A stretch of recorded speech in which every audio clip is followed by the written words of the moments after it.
بسم الله الرحمن الرحيم الحمد لله الذي أنزل على عبده الكتاب ولم يجعل له عوجا قيما لينذر بأسا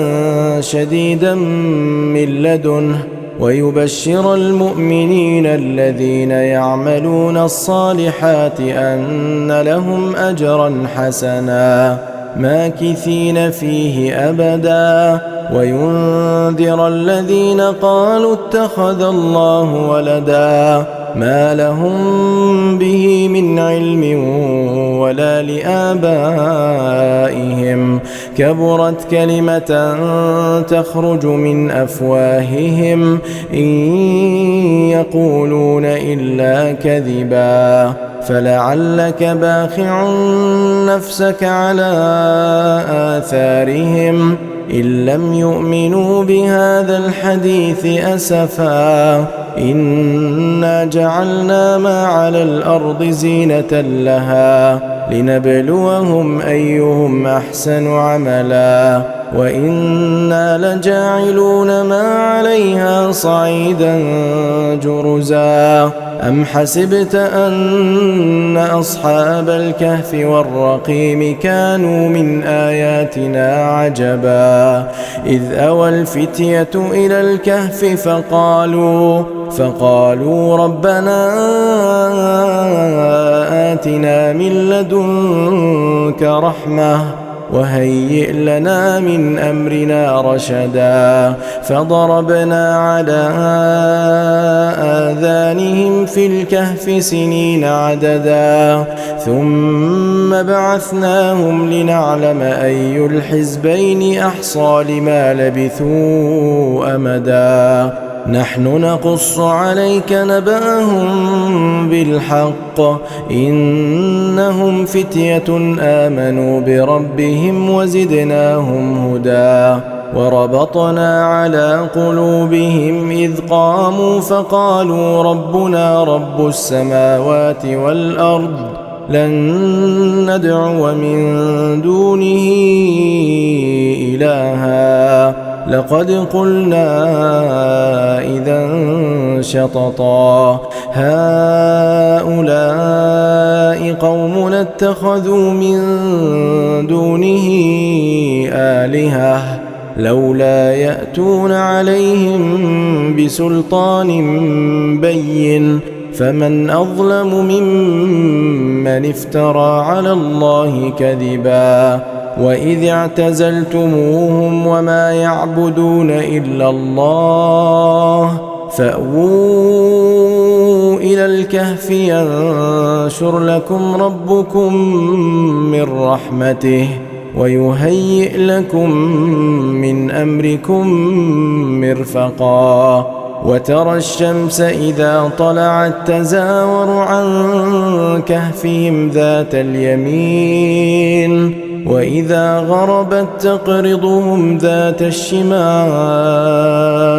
وهم في فجوة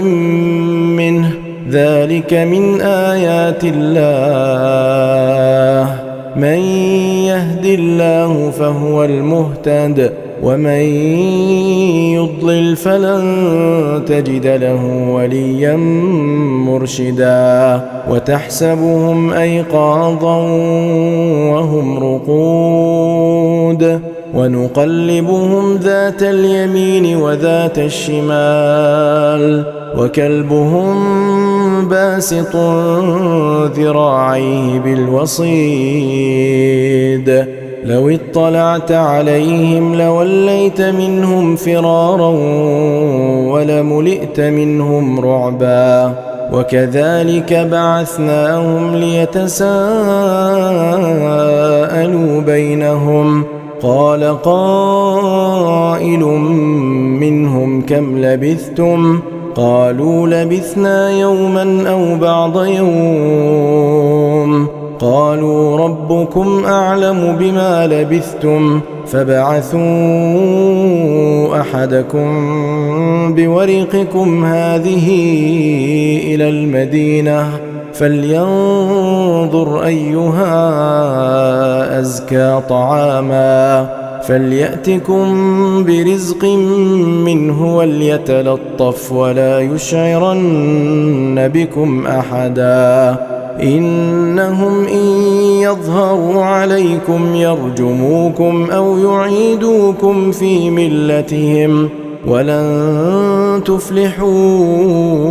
إذن أبدا وكذلك أعثرنا عليهم ليعلموا أن وعد الله حق وأن الساعة لا ريب فيها إذ يتنازعون بينهم أمرهم فقالوا ابنوا عليهم بنيانا ربهم أعلم بهم قال الذين غلبوا على أمرهم لنتخذن عليهم مسجدا سيقولون ثلاثة رابعهم كلبهم ويقولون خمسة سادسهم كلبهم رجما بالغيب ويقولون سبعة وثامنهم كلبهم قل ربي أعلم بعدتهم ما يعلمهم إلا قليل فلا تمار فيهم إلا مراء ظاهرا ولا تستفت فيهم منهم أحدا ولا تقولن لشيء إني فاعل ذلك غدا إلا أن يشاء الله واذكر ربك إذا نسيت وقل عسى أن يهديني ربي لأقرب من هذا رشدا ولبثوا في كهفهم 300 سنين وازدادوا 9 قل الله أعلم بما لبثوا له غيب السماوات والأرض أبصر به وأسمع ما لهم من دونه من ولي ولا يشرك في حكمه أحدا واتل ما أوحي إليك من كتاب ربك لا مبدل لكلماته ولن تجد من دونه ملتحدا واصبر نفسك مع الذين يدعون ربهم بالغداة والعشي يريدون وجهه ولا تعد عيناك عنهم تريد زينة الحياة الدنيا ولا تطع من أغفلنا قلبه عن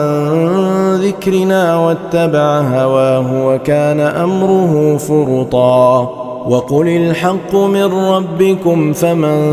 شاء فليؤمن ومن شاء فليكفر إنا أعتدنا للظالمين نارا أحاط بهم سرادقها وإن يستغيثوا يغاثوا بماء كالمهل يشوي الوجوه بئس الشراب وساءت مرتفقا إن الذين آمنوا وعملوا الصالحات إنا لا نضيع أجر من أحسن عملا أولئك لهم جنات عدن تجري من تحتهم الأنهار يحلون فيها من أساور من ذهب ويلبسون ثيابا خضرا من سندس واستبرق متكئين فيها على الأرائك نعم الثواب وحسنت مرتفقا واضرب لهم مثل الرجلين جعلنا لأحدهما جنتين من أعناب وحففناهما بنخل وجعلنا بينهما زرعا كلتا الجنتين آتت أكلها ولم تظلم منه شيئا وفجرنا خلالهما نهرا وكان له ثمر فقال لصاحبه وهو يحاوره أنا أكثر منك مالا وأعز نفرا ودخل جنته وهو ظالم لنفسه قال ما أظن أن تبيد هذه أبدا وما أظن الساعة قائمة ولئن رددت إلى ربي لأجدن خيرا منها منقلبا قال له صاحبه وهو يحاوره أكفرت بالذي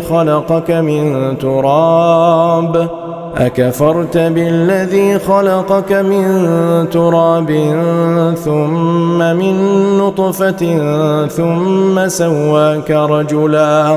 لكن هو الله ربي ولا أشرك بربي أحدا ولولا إذ دخلت جنتك قلت ما شاء الله لا قوة إلا بالله إن ترني أنا أقل منك مالا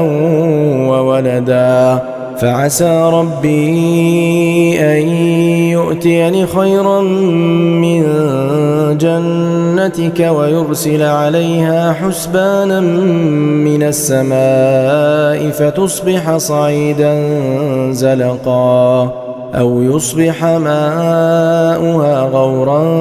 فلن تستطيع له طلبا وأحيط بثمره فأصبح يقلب كفيه على ما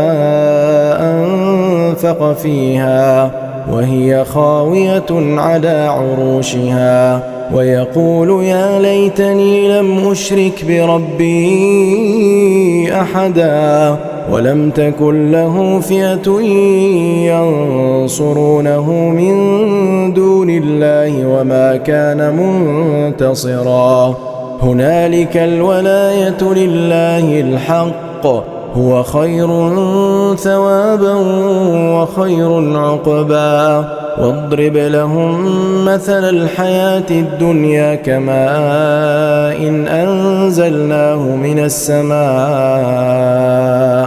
فاختلط به نبات الأرض فأصبح هشيما تذروه الرياح وكان الله على كل شيء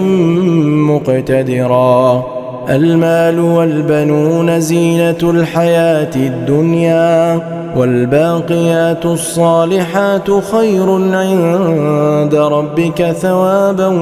وخير أملا ويوم نسير الجبال وترى الأرض بارزة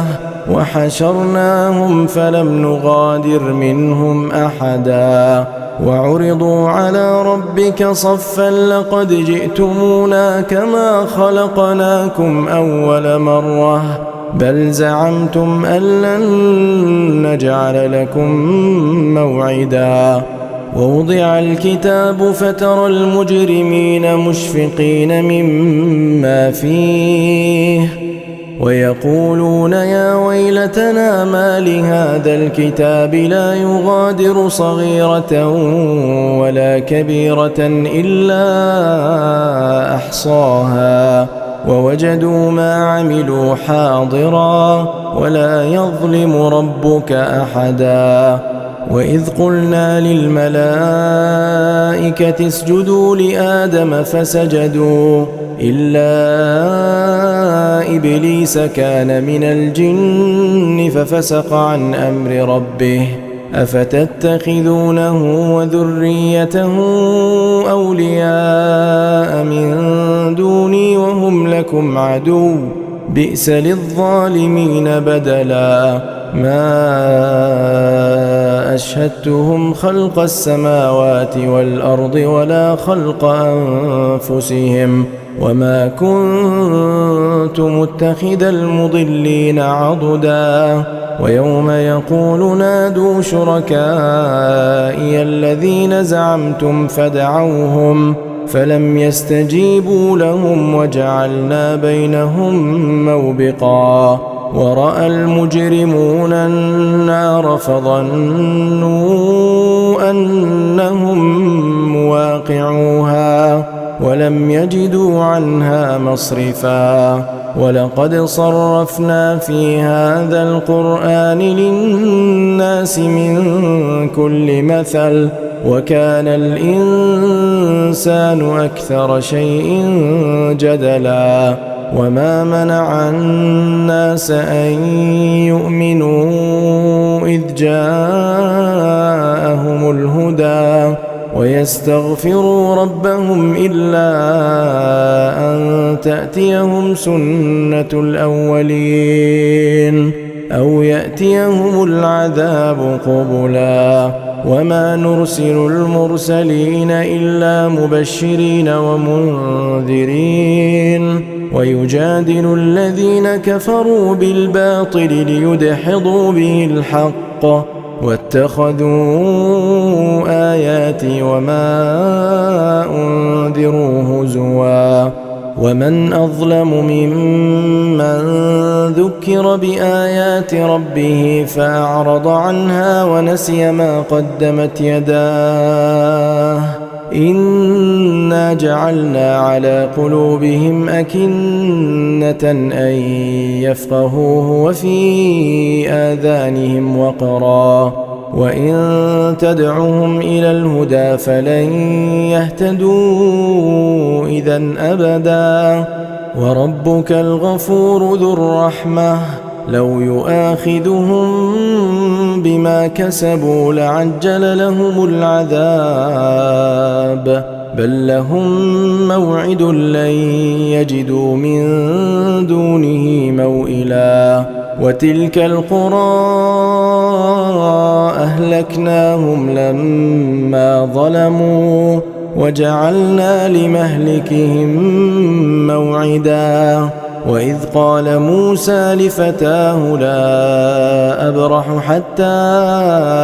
أبلغ مجمع البحرين أو أمضي حقبا فلما بلغا مجمع بينهما نسيا حوتهما فاتخذ سبيله في البحر سربا فلما جاوزا قال لفتاه آتنا غداءنا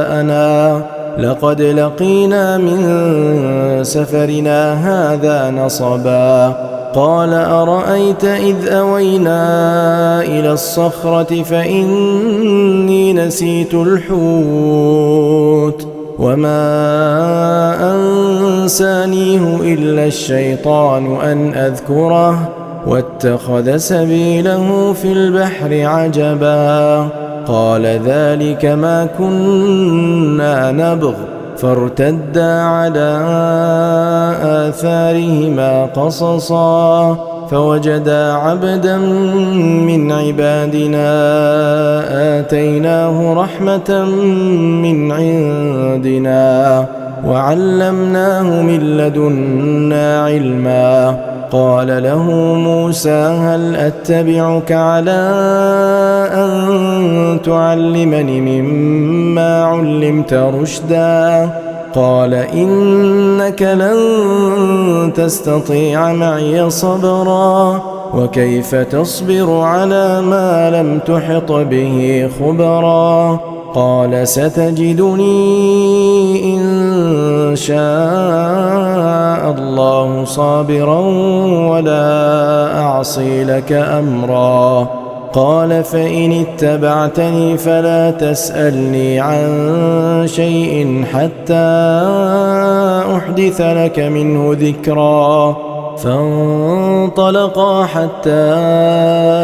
إذا ركبا في السفينة خرقها قال أخرقتها لتغرق أهلها لقد جئت شيئا إمرا قال ألم أقل إنك لن تستطيع معي صبرا قال لا تؤاخذني بما نسيت ولا ترهقني من أمري عسرا فانطلقا حتى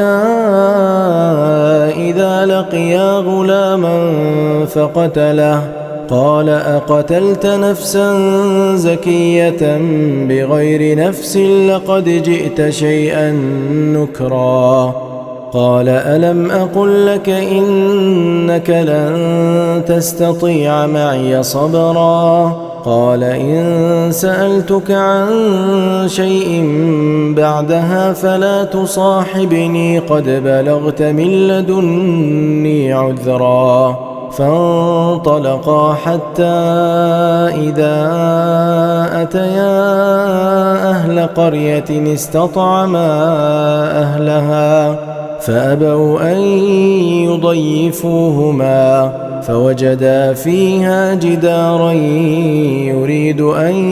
ينقض فأقامه قال لو شئت لاتخذت عليه أجرا قال هذا فراق بيني وبينك سأنبئك بتأويل ما لم تستطع عليه صبرا أما السفينة فكانت لمساكين يعملون في البحر فأردت أن أعيبها وكان وراءهم ملك يأخذ كل سفينة غصبا وأما الغلام فكان أبواه مؤمنين فخشينا أن يرهقهما طغيانا وكفرا فأردنا أن يبدلهما ربهما خيرا منه زكاة وأقرب رحما وأما الجدار فكان لغلامين يتيمين في المدينة وكان تحته كنز لهما وكان أبوهما صالحا فأراد ربك أن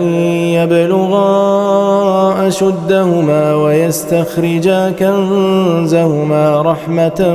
من ربك وما فعلته عن أمري ذلك تأويل ما لم تسطع عليه صبرا ويسألونك عن ذي القرنين قل سأتلو عليكم منه ذكرا إنا مكنا له في الأرض وآتيناه من كل شيء سببا فأتبع سببا حتى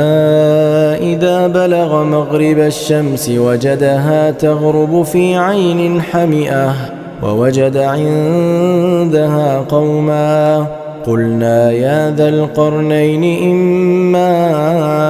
أن تعذب وإما أن تتخذ فيهم حسنا قال أما من ظلم فسوف نعذبه ثم يرد إلى ربه فيعذبه عذابا نكرا وأما من آمن وعمل صالحا فله جزاء الحسنى وسنقول له من أمرنا يسرا ثم أتبع سببا حتى إذا بلغ مطلع الشمس وجدها تطلع على قوم لم نجعل لهم من دونها سترا كذلك وقد أحطنا بما لديه خبرا ثم أتبع سببا حتى إذا بلغ بين السدين وجد من دونهما قوما لا يكادون يفقهون قولا قالوا يا ذا القرنين إن يأجوج ومأجوج مفسدون في الأرض فهل نجعل لك خرجا على أن تجعل بيننا وبينهم سدا قال ما مكني فيه ربي خير فأعينوني بقوة أجعل بينكم وبينهم ردما آتوني زبر الحديد حتى إذا ساوى بين الصدفين قال انفخوا حتى إذا جعله نارا قال آتوني أفرغ عليه قطرا فما استطاعوا أن يظهروه وما استطاعوا له نقبا قال هذا رحمة من ربي فإذا جاء وعد ربي جعله دكاء وكان وعد ربي حقا وتركنا بعضهم يومئذ يموج في بعض ونفخ في الصور فجمعناهم جمعا وعرضنا جهنم يومئذ للكافرين عرضا الذين كانت أعينهم في غطاء عن ذكري وكانوا لا يستطيعون سمعا أفحسب الذين كفروا أن يتخذوا عبادي من دوني أولياء إنا أعتدنا جهنم للكافرين نزلا قل هل ننبئكم بالأخسرين أعمالا الذين ضل سعيهم في الحياة الدنيا وهم يحسبون أنهم يحسنون صنعا أولئك الذين كفروا بآيات ربهم ولقائه فحبطت أعمالهم فلا نقيم لهم يوم القيامة وزنا ذلك جزاؤهم جهنم بما كفروا واتخذوا آياتي ورسلي هزوا إن الذين آمنوا وعملوا الصالحات كانت لهم جنات الفردوس نزلا خالدين فيها لا يبغون عنها حولا قل لو كان البحر مدادا لكلمات ربي لنفد البحر قبل أن تنفد كلمات ربي ولو جئنا بمثله مددا قل إنما أنا بشر مثلكم يوحى إلي أنما إلهكم إله واحد فمن كان يرجو لقاء ربه فليعمل عملا صالحا ولا يشرك بعبادة ربه أحدا.